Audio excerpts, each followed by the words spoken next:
Morning বন্ধুরা, আবারও চলে এসেছি গপ্প সপ্প চ্যানেলে। আপনারা কেমন আছেন? আমরা তো ভালো আছি। যাই হোক, নবদ্বীপের থেকে তো আমরা কালকে চলে এসেছি, তাই আজকে বর্ধমানে, কালকে বর্ধমানে চলে এসেছি। আজকে বর্ধমানে সব যেরকম রান্নার রোজের যেরকম দেখায় সেরকমও আজকে দেখাবো। আপনারা দেখতে থাকুন। এই যে উচ্ছে ভাজা আছে, উচ্ছে দিয়ে মটর ডাল হবে, ফুলকপির তরকারি হবে, সিম ভাপা হবে, সবটাই আপনাদের সাথে শেয়ার করবো। এই মটর ডালটাকে আমি প্রেসারে সিটি দিয়ে নিয়েছি। এবার এর মধ্যে একটু হলুদ দিয়ে নুন দিয়ে দিয়েছি।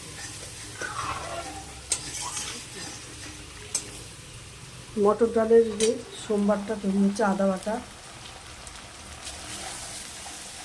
সর্ষে ফোড়ন দিয়ে আদাটাকে দেওয়া হচ্ছে, এর সাথে আবার উচ্ছেটা ভেজে দেওয়া হয়েছে, উচ্ছেটা মেশানো হয়েছে। ডালের মধ্যে সোমবারটা দিয়ে দিয়েছি, যে উচ্ছেটাও দিয়ে দিয়েছি।